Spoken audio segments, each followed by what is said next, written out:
Belum lama ini, politikus Putri Zulkifli Hasan telah berhasil membuat gempar seluruh jagat media sosial. Ya, bukan tanpa sebab, wanita yang disebut-sebut sedang dekat dengan Verrell Bramasta itu sempat menuliskan pesan penuh arti di media sosial yang diduga menyentil kecantikan Natasha Wilona. Hal ini bermula ketika Putri Zulhas membalas komentar pedas warganet yang menyindir kenaturalan paras cantiknya lantaran ia dinilai gemar mengenakan make up. Sontak saja Putri menyindir balik para wanita yang kerap menggunakan filter. Dan ucapan itulah yang diduga warganet sengaja dilontarkan Putri untuk menyindir Natasha. Terlebih, Natasha Wilona merupakan sosok mantan kekasih dari Verrell Bramasta. Lantas, seperti apa Natasha Wilona menanggapi viralnya ucapan tersebut?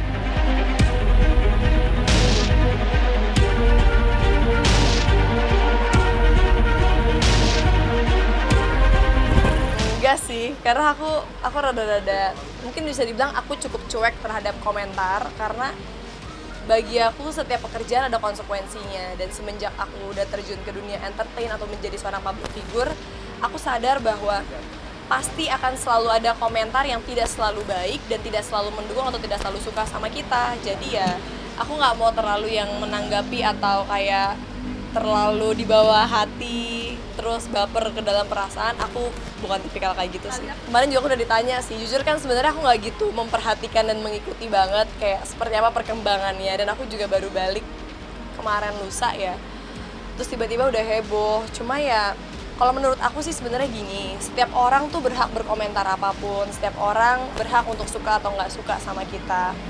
Jadi ya kalau aku pribadi dari dulu sampai sekarang sama, aku rada-rada cuek ya. Karena bagi aku selama aku tidak menyakiti dan mengganggu siapapun, aku nggak perlu ada yang aku takutin atau aku ngerasa bersalah atau ngerasa nggak enak.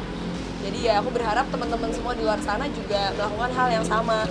Kayak selalu berpikir positif, selalu mengucapkan hal-hal yang positif, dan selalu berusaha untuk fokus ke diri kita sendiri. Sebenarnya menurut aku sih, sebenarnya menurut aku gini ya, kayak kan entah di TikTok, entah di Instagram, kadang-kadang tuh suka ada aja kayak filter-filter yang disiapin atau efek-efek yang lucu-lucu yang disiapin. Menurut aku nggak ada salahnya kalau teman-teman semuanya, baik yang cewek, cowok mau pakai itu, selama itu adalah hal yang menyenangkan buat mereka dan tidak merugikan, it's okay ya sebenarnya ya, karena nggak ada masalahnya juga gitu, dan nggak ada larangannya siapapun untuk menggunakan itu. Bukan berarti karena ada yang menggunakan itu menjadi suatu tindakan yang kriminal juga. Aku lumayan banyak sih, aku lumayan suka nyimpen-nyimpenin yang lucu-lucu, entah yang ada di TikTok, di Instagram gitu.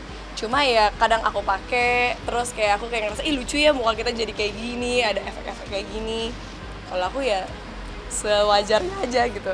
Gak tau ya, mungkin kalau masih muda kita kayak ngerasa itu sesuatu yang fun ya, kayak nyobain sesuatu yang berbeda yang emang disiapkan oleh aplikasi tersebut. Ya aku dari dulu sampai sekarang tuh make up nggak berubah ya, kayak gini-gini aja. Maksudnya emang aku dari dulu nggak gitu suka make up yang terlalu tebel, nggak juga suka kayak bulu mata berlebihan atau misalnya muka diapa-apain atau diubah-ubah, tuh emang nggak gitu suka. Aku cukup bersyukur dengan apa yang Tuhan kasih buat aku. Cuma bagi aku sebagai seorang public figure itu udah wajar. Nggak mungkin semua orang akan suka sama kita, dan nggak mungkin semua orang akan menganggap kita cantik. Karena semua orang kan punya idola dan preference mereka masing-masing. Ada yang mungkin kita ngerasa, oh nih orang ganteng banget, cantik banget, tapi mungkin bagi teman-teman kita, bagi orang lain biasa aja. Jadi mungkin ya kalau saran dari aku, saat kita udah menjadi seorang public figure, penting banget kita untuk mencintai diri kita sendiri dan tidak memaksakan kehendak, tidak memaksakan orang untuk semuanya berkomentar yang baik atau menyukai kita. Karena kita nggak bisa nahan mulut orang, kita nggak bisa nahan orang untuk berkomentar seperti apa, dan bagi aku itu hak mereka mau suka atau enggak.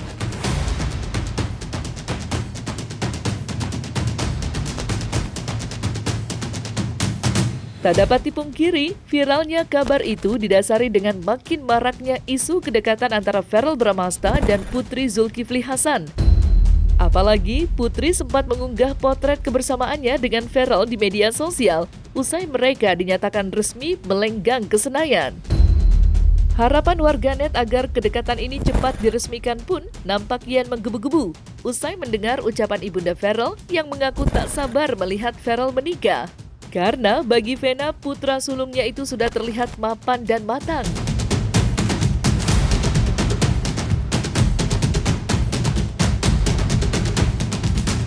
Anak sekarang kan ini ya beda, jadi buat aku sih aku doakan terus mudah-mudahan tahun depan Verel udah di DPR RI dan dapat istri yang teman ibadahnya yang soleha. Verel yang pingin, kalau aku mah cuma doain karena buat aku kan Verel tahun depan berarti 29 ya. Buat aku sih it's okay karena udah cocok, dia udah punya pekerjaan, udah settle. Tinggal nanti dari Allah dikasih jodoh yang terbaik. Tapi kan aku sebagai ibu selalu mendoakan Verel, Atala, Fania. Tapi kalau Verel kan kayaknya dia sendiri yang pengen punya keluarga sendiri gitu.